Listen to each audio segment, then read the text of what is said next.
Hello guys, आप सब कैसे हैं। आज लाए नई कहानी सिंदूर का कर्ज। एक बड़ी आलीशान कोठी के बाहर एक महंगी गाड़ी खड़ी थी।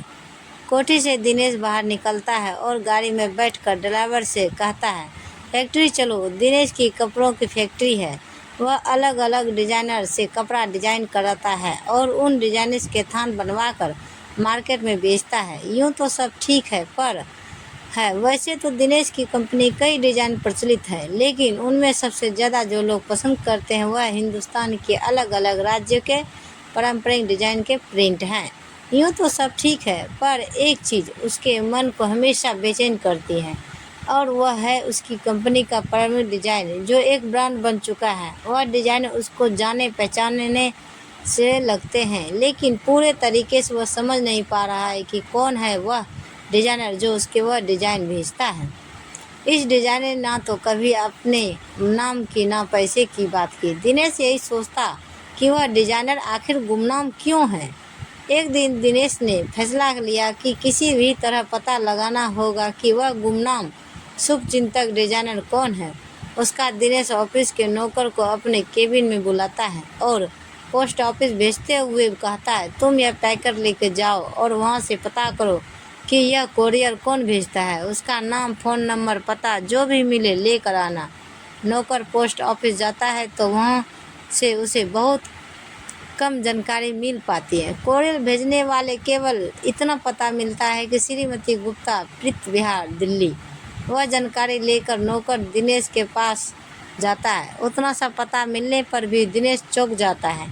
वह चुपचाप पता ले लेता और मैनेजर को ऑफिस संभालने के लिए कहकर प्रीत विहार की तरफ निकल जाता है। बिना किसी पुख्ता पता होने के बावजूद दिनेश एक घर के सामने जाकर रुकता है और दरवाज़ा खटखटाता है। तो 2 मिनट के बाद दरवाज़ा एक औरत खोलती है। आम सी शक्ल, सूरत और कपड़ों में वह औरत दिनेश को देखकर चौंक जाती है। अंदर जाके उस औरत से पूछता है, बिंदिया, तुम यह सब क्यों कर रही हो। बिंदिया मुस्कुराकर बस इतनी कहती हो, आपको मेरा नाम याद है, बस इतना काफ़ी है। रही बात मेरे करने की, तो जितना वक्त मेरे पास बचा है मैं आपके लिए, आपकी तरक्की के लिए क्या करती रहूँगी। आने वाले कई महीने का काम भी तैयार करके रख रही हूँ। एक लड़की को यही काम सिखा भी रही हूँ। दिनेश की आंखें में शर्मिंदगी के आंसू आ जाते हैं। वह चुपचाप वहाँ से चला जाता है। उसके बाद 1-2 बार बिंदिया के पास गया भी। उसने इस बारे में किसी से कुछ नहीं बताया, लेकिन उसका ड्राइवर बहुत पुराना था और एक तरीके से घर का सदस्य था। उसे अंदेशा हुआ कि साहब का उस औरत से, दूसरी औरत के साथ कुछ गलत रिश्ता है। उसे दिनेश की पत्नी शोभा और बच्चों की चिंता हुई। एक दिन मौका देखकर उसने शोभा को दिनेश और बिंदिया के बारे में बता दिया। शोभा को विश्वास नहीं हुआ और ड्राइवर को वहां से जाने के लिए कहती है। बहुत देर तक परेशान रहने के बाद वह सोचती है कि सच क्या है, दिनेश से ही पूछा जाए। वह दिनेश का ऑफिस से आने के इंतज़ार करती है।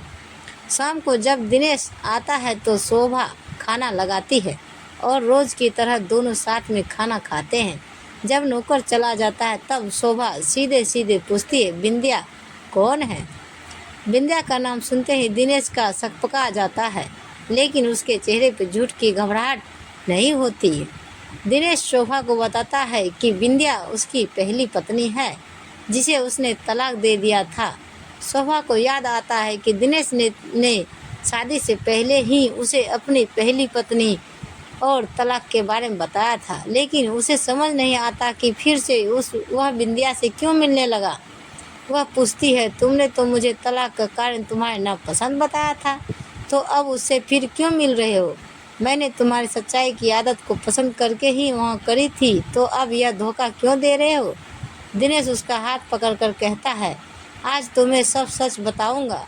बिंदिया गांव की बहुत सीधी, कम पढ़ी लिखी और पुराने रिवाजों के मानने वाली लड़की थी। मेरे और उसके पिता पुराने दोस्त थे। पिताजी ने मुझसे बिना पूछे अपने दोस्त को बिंदिया के लिए वहाँ कर दी, परंतु पिताजी के वचन को झुठलाने की हिम्मत मुझ में नहीं थी। बिंदिया से मेरी शादी हो गई। बिल्कुल ही देहाती थी बिंदिया। मैं उसको कहीं लेकर नहीं जाता था। वह घर में उस रहती थी और माँ का हाथ बटाती थी। यूँ तो हमारे बीच में कोई संबंध नहीं था, लेकिन उसकी एक हुनर का मैं कायल था। उसकी हस्तकला की कलाकारी बहुत सुंदर और अनोखे डिजाइनिस बनाती थी। जब मैंने एक बार तारीफ करी तो उसने बिना कुछ किसी लालच के सारे डिजाइन मुझे दे दिए और कहा कि आप ले जाइए, आपके काम आएंगे। सचमुच उसके डिजाइनिस ने धूम मचा दी और मेरा कारोबार रातों रात तरक्की कर गया। 7 साल पहले तुमसे मुलाकात हुई तो पहली नज़र में मैंने तुमसे शादी करने का मन बना लिया था। माँ पिताजी तो पहले ही चल बसे थे। मैंने बिंदिया से सब सच बताया तो उसने बस इतना पूछा, आप खुश है ना उनके साथ? मैंने कहा हाँ कहने पर बिंदिया ने बिना सोचे तलाक के कागज़ पर हस्ताक्षर कर दिए। हम दोनों की शादी हो गई। मैं तुमसे हमेशा कहता था ना कि कोई खूबसूरत पारंपरिक डिजाइन भेजता है, वह बिंदिया ही है। उसने कहा था मैं तलाक नहीं जानती, आपको पति मानना है और हमेशा आपकी पत्नी ही रहूँगी। मेरी मांग में आपका ही सिंदूर लगेगा। जब मैं उससे मिलने गया था तब पता चला कि वह अपने पिताजी की जायदाद से जीवन चला रही है और मेरे लिए मेहनत करती है। वह आज भी खुद को मेरी पत्नी मानती है। वह मरने वाली है। सांस की बीमारी के चलते उसके पास अब कुछ ही दिन बाकी है। मैं उसको सिर्फ दवाई देने जाता था। उसने मेरी कंपनी के डिजाइनर्स के लिए आगे तक का इंतजाम कर दिया है। कहते हैं वे दिनेश बहुत शर्मिंदा महसूस कर रहा था। शोभा ने बस इतना कहा, सो जाते हैं, कल सुबह नाश्ता करके चलना है। कहाँ? दिनेश ने पूछा। बिना कोई जवाब दिए शोभा सोने चली गई। अगले दिन नाश्ता करके दोनों घर से निकले। शोभा ने ड्राइवर से कहा, प्रीत बिहार चलो। दिनेश सुनकर चौंक गया पर चुप रहा। वहां पहुंचकर दरवाज़ा खुलवाया तो दोनों को देखकर बिंदिया असमंजस में पड़ गई। शोभा ने उसका हाथ पकड़कर सोफे पर बैठाया और कहा, मुझे तुम्हारी बीमारी का पता है। जानती हूँ वक्त बहुत कम है, इसलिए और कुछ तो नहीं दे सकती, परंतु जो तुम्हारा सबसे बड़ा हक है आज वह तुम्हें देने आई हूँ। यह कहकर शोभा ने पर्स से सिंदूरदानी निकाली और दिनेश के आगे करके बोली, विद्या को उसका हक दे दो जो तुम आज तक नहीं दे पाए।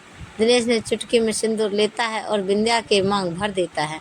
बिंदिया के चेहरे पे दिल खोलकर मुस्कान आती है और आंखों में आंसू।